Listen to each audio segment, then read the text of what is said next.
Bonjour, enfin rebonjour pour ceux qui étaient déjà là pour le premier Open Plateau. Donc le deuxième est consacré cette fois à l'éducation à l'heure de la révolution numérique. Donc nous sommes toujours à Martigues, au Réunic, et nous avons cette fois-ci 3 personnes qui ont bien voulu participer à cette discussion autour de la table. Donc c'est une question épineuse, évidemment, qui est largement médiatisée, sur laquelle on entend un peu tout et son contraire. On a d'un côté l'injonction de l'apprentissage précoce du code, que l'on présente souvent comme un passeport pour l'emploi aujourd'hui, et en même temps la mise en garde face au retard d'apprentissage ou aux troubles du comportement qui touchent des jeunes qui consomment trop d'écran. Donc, entre toutes ces injonctions, finalement, on ne sait plus vraiment quelle distance mettre entre le numérique, ou les écrans en tout cas, et nos enfants. Donc on va essayer de défricher ce terrain sensible avec ces 3 intervenants et de faire la part des choses en s'appuyant évidemment sur l'expérience des uns et des autres, l'expérience de terrain, puisqu'on a autour de la table Marin Garrigue, chargé de développement numérique donc à la Boate. Bonjour. Axel Benaïch, directrice de la Fabulerie. Bonjour. Christelle Brochet, donc coordinatrice de Mode 83, une association basée à Draguignan, organisme de formation qui intervient dans le domaine de la médiation numérique.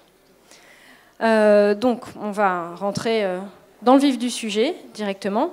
Alors, sur cette question de l'apprentissage du code à l'école, hier, un des intervenants lors des conférences, Guillaume Quiquerez, le directeur du labo sociétal de l'école centrale et l'administrateur de l'école Saint-Plon, disait que finalement, pour lui, c'était une hérésie d'apprendre le code à l'école. Que la plupart des gens n'allaient pas devenir développeurs, que c'était un investissement en termes de temps qui était énorme et qui n'était pas forcément utile. Quel est votre avis, à chacun d'entre vous, sur cette question ? Moi, je pense que hérésie, c'est un grand mot quand même, puisque l'apprentissage du code, donc déjà c'est un débat, c'est vrai que ça peut être un débat, mais l'apprentissage du code permet également à notre cerveau et à notre manière de réfléchir des accélérations, des anticipations et permet de synthétiser des approches répétitives. Et quand on apprend le code, c'est plus du raisonnement qu'on apprend, du calcul, du raisonnement, plutôt qu'un langage en particulier, puisque les langages vont changer, vont évoluer. Donc en ça, je pense que c'est pas... Donc, finalement, ça a un intérêt cognitif, de même que l'apprentissage des mathématiques ou du latin. Ça n'a pas seulement une utilité pratique pour pouvoir bidouiller des logiciels. Voilà. Tout à fait, ouais, tout à fait. C'est plus cognitif. D'accord. Axel Benaïch, est-ce que vous avez un avis sur la question ? Moi, j'ai l'impression que de façon générale, en fait, les apprentissages techniques ou aussi cognitifs sont intéressants quand ils sont abordés dans un contexte projet. Et c'est ce qui, je pense, manque souvent dans l'éducation, en tout cas nationale. Après, si c'est inclus, si c'est intégré comme un facilitateur, un outil au service des idées, des débats, des projets, d'une responsabilisation des élèves aussi par rapport à leur parcours à venir, tout ça, oui. Après, si c'est comme les mathématiques, souvent abordées malheureusement aujourd'hui, non. Je suis plutôt d'accord avec Guillaume dans ce cas-là. C'est-à-dire comme une matière froide et finalement qui n'est pas liée à un projet éducatif d'ensemble, c'est ça ? Tout à fait, oui. C'est-à-dire que souvent, on a en France, j'ai l'impression qu'on dissocie la boîte à outils, les projets, l'esprit critique, voilà, et ce sont des choses qu'on aborde de façon dissociée, alors que l'intérêt est justement de les mettre en œuvre ensemble, quoi. Oui, de les lier. C'est plus la forme et le fond, quoi. Oui, d'accord. Donc on en reste à la forme et on ne cible plus le fond, en fait. Non, c'est plus le fond est très, très intéressant, mais c'est un problème de forme dans le milieu scolaire. Ah oui, la manière dont on apprend les choses. C'est ça. On a, je pense aussi, par rapport au code, souvent tendance à assimiler l'écran. Comme vous l'avez dit en introduction, aujourd'hui on le sait, l'écran déborde, l'Internet déborde de l'écran, le numérique, et le code du coup irrigue nos objets domestiques, notre environnement. Et donc s'il y a une sensibilisation aussi à nos nouveaux modes de vie, à des projections de services. Nous, on a travaillé d'ailleurs avec des collégiens et des lycéens qu'on a accompagnés justement pour imaginer à quoi pourrait ressembler le tiers-lieu de demain. Donc justement, il parle d'un peu tout ça, mais il associe à des idées. Et je pense que c'est là l'essentiel. Oui, tout à fait. Est-ce que, Marin, vous avez quelque chose à dire ? J'ai aussi un avis sur la question. Non, mais je suis tout à fait d'accord avec ce qu'ont dit mes collègues. Et donc, pour rebondir sur ce que disait Axel, oui, ça va prendre la place de quoi ? Est-ce qu'on fait du code à l'école ? Et donc, ça prend la place de quelle matière ? On fait sauter l'histoire, la géo, ou alors on l'intègre en mode projet, et là, ça devient peut-être intéressant. Et le second point, c'est quelqu'un a dit, je ne me rappelle plus qui, que c'était une hérésie de faire apprendre le code aux enfants, puisque dans l'idée, ce serait plutôt que les ordinateurs puissent comprendre ce qu'on veut faire. Donc voilà, tout le débat sur le langage naturel, etc. Donc pourquoi continuer à essayer d'apprendre du code alors que bientôt, peut-être, on pourra faire ça automatiquement. Il y a déjà des applications qui le font un peu, hein, où il y a des petits bouts de programme qu'on assemble et hop, ça fait un programme beaucoup plus sophistiqué, sans avoir à écrire une seule ligne de code. Après, apprendre les procédures, l'algorithmie, etc., oui, c'est pareil, c'est un outil cognitif qui peut être intéressant. Hein. En fait, oui. Enfin, si on se projette dans un futur proche ou à moyen terme, effectivement, la question peut se poser de l'utilité. Mais c'est vrai qu'aujourd'hui, le code est quand même plus ou moins une langue étrangère pour la plupart une langue inconnue pour la plupart de nos concitoyens. Donc, est-ce que, pour revenir un peu à vos expériences respectives, comment vous abordez cette question-là du code ou du langage informatique dans vos structures ? Comment vous mettez en place des activités qui permettent de se familiariser avec ces langages-là ? Alors nous, on a plusieurs activités, notamment des activités qui concernent les enfants, donc autour d'un atelier qui s'appelle Goûter du code, où là, ils travaillent avec des petits modules, notamment Scratch, qui sont assez simples, et ça permet de comprendre les processus d'apprentissage, le processus du code, les boucles, etc., les conditions. Ça concerne les enfants, c'est très ludique. Ils feraient ça ou ils feraient de la pâte à modeler. Je suis pas sûr que ça soit, ou de la musique. Je suis pas sûr que ça soit vraiment. C'est plutôt l'intentionnalité qui est derrière qui est intéressante et pas tellement le fait de faire du code. Hein.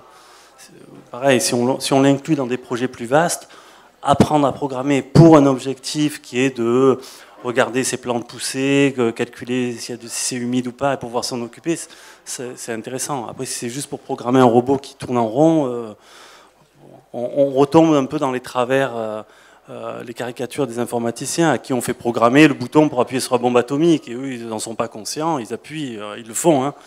Donc l'idée, voilà, c'est qu'il faut quand même avoir un objectif et une finalité dans ces ateliers-là.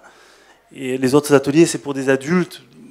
On peut imaginer qu'ils ont déjà une idée de ce qu'ils veulent en faire. Et c'est des outils à ce moment-là pour savoir programmer une machine, pour savoir programmer des objets. Donc voilà, à mon avis, c'est deux champs un peu différents. Hein.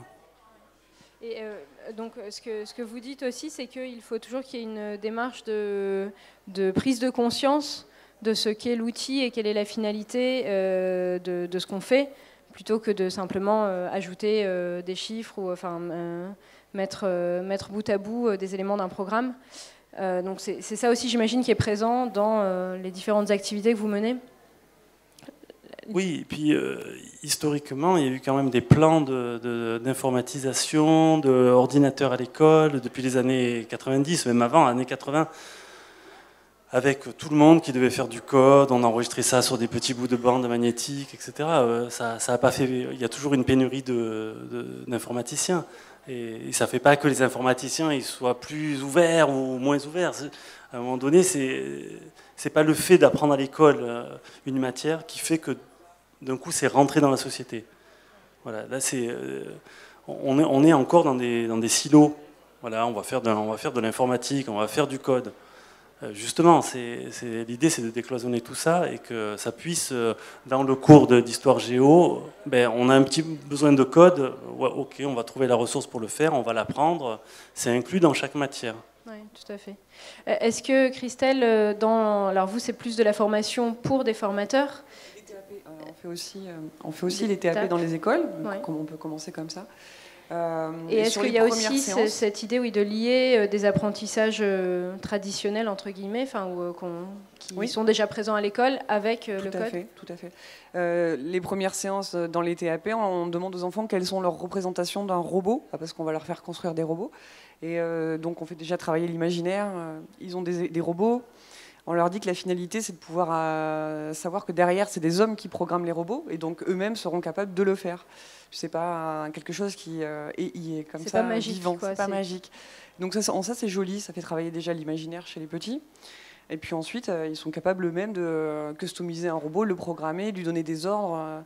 Effectivement, en cette séance, c'est déjà beaucoup, c'est déjà bien. Ensuite, il y a un deuxième axe grand public, où on initie le grand public à l'apprentissage du code, pour notamment dans le Fab Lab, faire des drones, faire des robots commandés, où on prend un peu de matériel. Donc ça marche très bien, notamment auprès des ados. Et l'axe formation, développeur logiciel, qui est niveau 3, qui commencera au mi-juin à Draguignan, et pour devenir développeur logiciel, vraiment. Donc là, c'est un public. On parle du label Grande École du Numérique ou Oui, tout à fait. Ma prochaine question était là-dessus. Donc, c'est un label qui a été vraiment mis à disposition, en fait. Parce que, alors, juste pour qu'on comprenne bien, François Hollande a lancé ce projet de Grande École du Numérique. Et donc ensuite, il y a des labels pour différentes structures qui sont liées à ce projet central, c'est ça? C'est des formations qui sont labellisées, c'est pas les structures. Donc c'est des formations, un parcours de formation porté par un organisme de formation, avec évaluation, tout le dispositif d'une formation diplômante. Et donc mis à disposition dans des structures spécialement consacrées pour un public qui n'est pas diplômé. Quartier isolé, zone prioritaire de la ville, maman isolée, décrocheurs scolaires, tout ce public qui en fait a des grandes capacités, qui est déjà dans le code, qui connaît déjà ces technos, mais qui est éloigné d'un emploi. J'imagine pas pour tous, mais pour certains. Pour la grande majorité du recrutement, nous, c'est des personnes qui sont déjà ou qui ont des fortes impétences liées au numérique. D'accord. Donc ça rejoint aussi un petit peu le projet de l'école Saint-Plon à Marseille? C'est vraiment la même idée. Ouais. D'accord. Et alors, au niveau national, donc il y a aussi une grande école du numérique avec un lieu physique qui doit être créé, c'est bien ça? Ça, je ne sais pas. Sur cette question, globalement, est-ce que vous avez l'impression... quelle est votre opinion à vous sur cette initiative de créer une grande école du numérique? Est-ce que vous pensez que ça peut finalement aussi être un peu contre-productif dans le sens où on recrée une élite qui détient un certain savoir? Et alors bon, là, ça va dans l'autre sens, avec évidemment si on s'adresse à des publics prioritaires, au contraire, c'est pour que ce fossé-là n'existe pas. Mais est-ce que pour permettre à des personnes qui ont une autre façon de penser, qui sont sorties du système scolaire, qui ont une autre façon de penser, qui sont beaucoup plus pas énergiques, mais disruptifs, de pouvoir justement changer des choses ou créer des choses, des personnes qui sont peut-être plus créatives, de raccorder avec un univers professionnel lié dans le numérique. Peut-être ça. Oui, tout à fait. Ça semble tout à fait pertinent, effectivement. Mais sur l'idée de base de la grande école du numérique, qu'est-ce que vous en pensez? Je vais peut-être revenir sur la précédente question parce qu'elle est liée. Je voudrais revenir aussi sur les fondamentaux éducatifs. Pour nous, comment on perçoit l'éducation, en tout cas l'apprentissage par le faire, par le tacite. Et quelque part, les grands défis, c'est quoi? C'est susciter la curiosité, c'est développer l'esprit critique et la capacité d'agir. Donc la Fabulerie a développé 2 types d'activités qui sont complémentaires, différents d'ailleurs de vous deux. Les résidences de l'Inventarium, qui sont des résidences en fait, dans lesquelles à peu près une quinzaine, vingtaine d'adolescents vont imaginer Alors ça peut être le CDI du futur, ça peut être le tiers-lieu du futur, ça peut être des objets connectés de demain, ça peut être... Enfin voilà. Donc on est au numéro 8 de la collection, puisque c'est à chaque fois une résidence et un livret. Et donc, pour mettre en scène ces créations et ces idées, on prototype du coup des dispositifs qui vont être amenés à nécessiter du développement à l'aide du code informatique, travailler avec les outils justement du Fab Lab. Enfin voilà. Donc c'est comme ça finalement qu'on s'appuie sur les ressources numériques pour traduire des idées pour demain. Et donc ensuite un second projet qui s'appelle Transfert, FAIRE, qui est aussi basé sur cet apprentissage par le faire, et là qui rejoint un peu ce que vous faites dans le sens où c'est plutôt de l'accompagnement de professionnels, donc bibliothèques et musées, et documentalistes par exemple dans les collèges, qui vont se saisir en fait de ces nouveaux usages émergents du numérique pour justement dans leurs propres activités enrichir les programmes, être plus près des attentes des publics, voilà.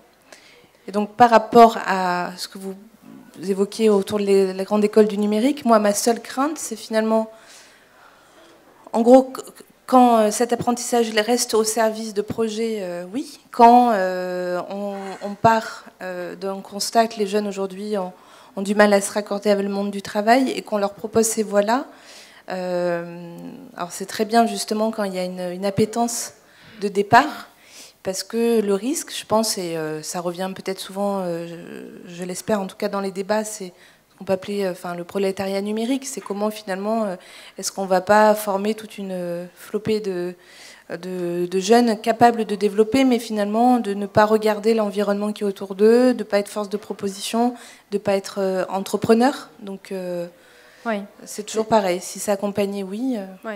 C'est-à-dire si c'est un enseignement qui est totalement focalisé uniquement sur la maîtrise technique, on n'a plus cette dimension globale et justement la part très importante du développement de l'esprit critique dont vous parlez qui est un peu absente, quoi.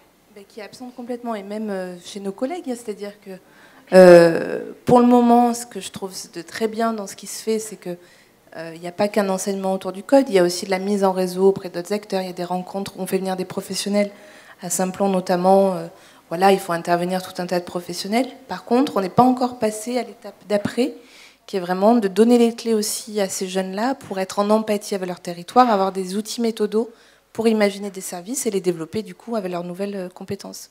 Oui, tout à fait. Marin, oui, si vous avez quelque chose à dire là-dessus. Je voulais rebondir sur ce que tu disais sur la grande école du numérique. Est-ce que c'était en gros en reconstruction d'une élite alors j'en sais rien, mais c'est vrai qu'historiquement les savoirs émergent de lieux de concentration. Alors après, bien sûr, il faut que ça soit redispatché. Et puis à l'ère du numérique et des réseaux, la concentration, elle prend quel sens ? Avant, c'était des universités ou des abbayes, donc des foyers de connaissances qui émergeaient parce qu'il y avait une concentration de cerveau en fait, et de moyens. Est-ce que pour une école du numérique, ça prend la forme d'un gros bâtiment avec beaucoup de personnes qui font, qui pensent et qui recherchent, ou est-ce que c'est sur le territoire avec un maillage voilà. Mais bon, c'est difficile aussi de créer de la connaissance en étant très en saupoudrant. Voilà. Oui. C'est finalement un peu la forme naturelle de création d'un savoir, ou de progression des savoirs, d'avoir cette concentration. C'est peut-être pas la concentration physique dans un bâtiment, mais en tout cas c'est une concentration de moyens à un moment donné. Peut-être que c'est parce qu'on a 15 écoles, grandes écoles sur le territoire du numérique et qui collaborent ensemble, qui ont des espaces communs pour monter des projets et partager les connaissances. Voilà, mais en tout cas ça veut dire qu'il y a un moment donné quelque chose qui le concrétise d'un point de vue financier, structurel. Dispositif. Il faut que ça s'incarne dans un dispositif. Voilà, c'est un dispositif, à mon avis, qui soutient, qui accompagne cette démarche. C'était parce que aussi il y avait un besoin pour répondre aux métiers liés au développement du numérique.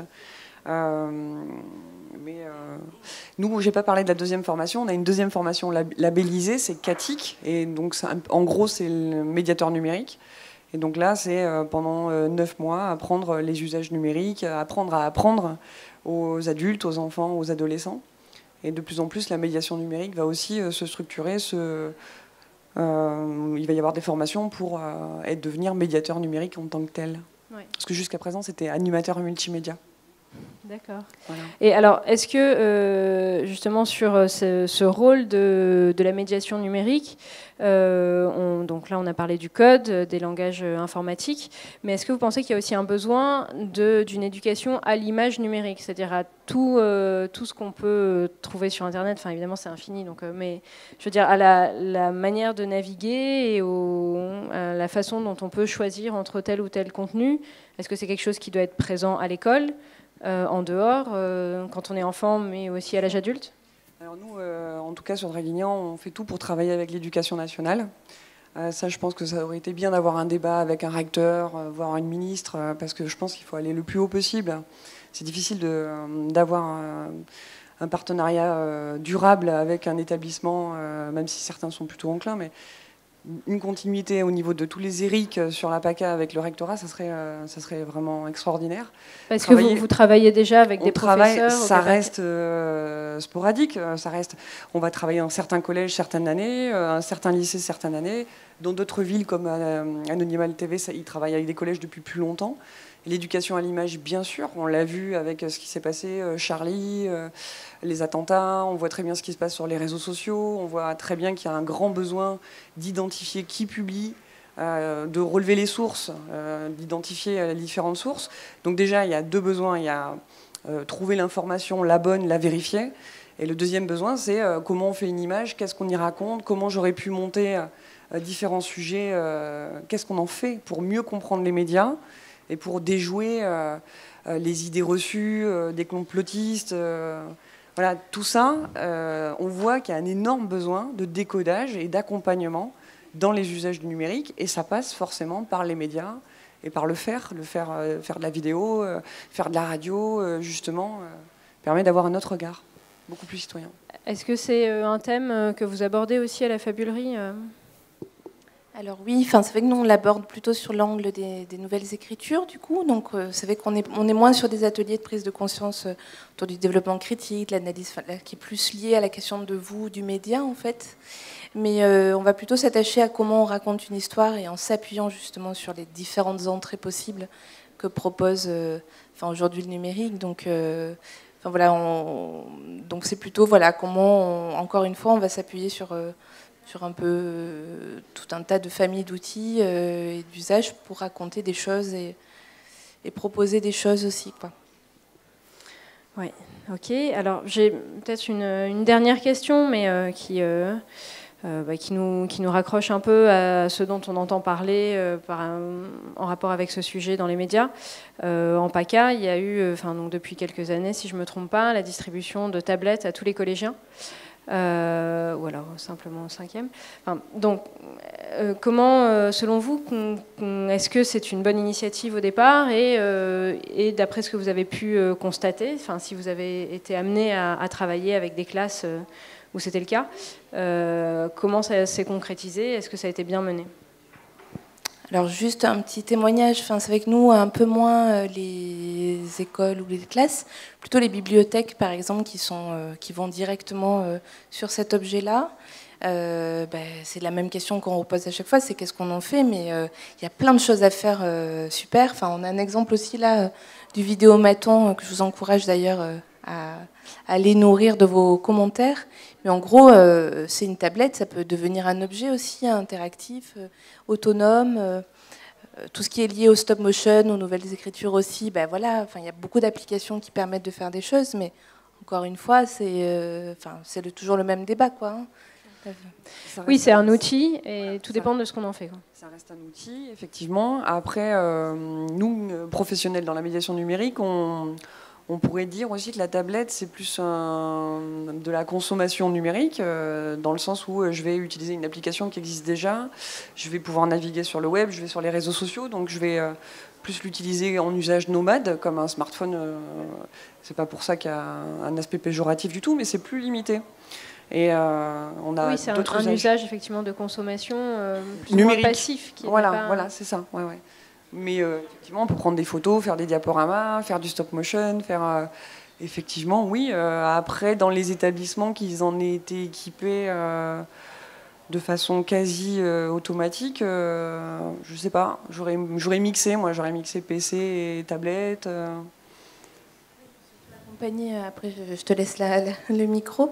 Les professionnels, je voudrais revenir à l'école du numérique, mais nous, on est en train de monter la grande colonie du numérique, qui est justement un format dédié aux professionnels pour, dans un temps informel en juillet, se partager tout ce qu'on a testé dans l'année, tout ce qu'on a envie d'approfondir et du coup faire monter en compétences de façon douce aussi ces professionnels qui sont un peu largués parfois. D'accord, donc c'est une sorte de colonie de vacances pour les acteurs du numérique. Enfin, de vacances, de travail, mais l'été. Oui, mais ça peut être justement des bibliothécaires, des documentalistes, des enseignants. Les petits débrouillards avaient envie aussi peut-être de mutualiser avec nous ce format. Enfin, je pense que ça peut intéresser, même à titre personnel. On parlait de la frontière ce matin, personnel-professionnel. Voilà, dans un cadre inspirant, transmettre, quoi. Et ça va se passer où et à quelle période ? L'idée, c'est que ça soit itinérant au niveau national, à partir de l'année prochaine. D'accord, l'été prochain, alors l'été 2017. Voilà. Okay. Marin Oui, sur les tablettes, deux petits mots. Effectivement, d'abord la question des contenus. Qu'est-ce qu'il y a sur ces tablettes ? Et donc, qu'est-ce qu'on peut faire avec ? Et la deuxième question, c'est comment les enseignants travaillent avec ça. Donc, la formation des enseignants, travailler à plusieurs classes, développer des projets à plusieurs, avoir un équipement, un tableau numérique, etc. Si on veut faire une sorte de, entre guillemets, de petite interrogation, est-ce que toutes les tablettes sont connectées et il y a les résultats qui s'affichent au tableau, enfin une interactivité. Parce que le problème, c'est que souvent les jeunes, ils ont une habitude. Ils pratiquent beaucoup, ils sont en avance là-dessus et ils arrivent à l'école et c'est vachement moins bien, quoi. Donc voilà, ça devient gadget. Voilà, et c'est pas le but parce que ça coûte cher quand même. Donc voilà, il faut arriver à ce que peut-être l'éducation nationale ou l'État comprennent que la question c'est pas le matériel, c'est le contenu. Voilà. Et alors juste un mot peut-être pour terminer sur l'initiative Class Code qui est aussi destinée aux enfants et à l'apprentissage du numérique. Est-ce que vous pouvez nous dire un petit peu de quoi il s'agit ? Alors, en deux mots, parce que je ne suis pas du tout spécialiste de Class Code. Donc, Class Code, c'est une initiative portée par l'INRIA, qui est l'organisme public de promotion du numérique ou de recherche sur le numérique, sur l'éducation dans le numérique. Donc, l'idée, c'est de former des accompagnants, des enseignants, des pédagogues, des gens impliqués dans la transmission, de les former au code pour qu'ils puissent après former les enfants autour d'applications ludiques comme Scratch ou il y en a d'autres, je ne connais pas tous les noms. Voilà, donc c'est un programme qui est entre guillemets concurrent de Goûter du Code ou d'autres initiatives dans le même genre.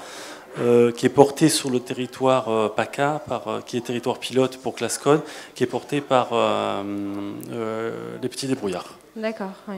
Okay. Donc c'est à destination des enseignants en fait, pour ensuite... Les enseignants et les nous, quoi, c'est-à-dire les médiateurs numériques, ceux qui accueillent des publics susceptibles d'apprendre, de se former au numérique. D'accord. Pour sortir de la problématique code ou pas code. Hein. Ouais. Pardon, je rajoute un mot. On en a parlé peut-être un peu ce matin. L'enjeu du numérique, c'est que c'est tout le temps en évolution, tous les contenus, tous les programmes, tous les logiciels, le code, les différents langages. Et en fait, ce qu'il faut, c'est juste toujours comprendre ces nouveaux raisonnements et pas forcément uniquement bêter méchamment les langages de façon abrupte pour pouvoir après les dépasser et se les approprier et réaliser des projets avec. et pas rester uniquement dans un langage. Oui, ce que je veux dire. Oui, tout à fait.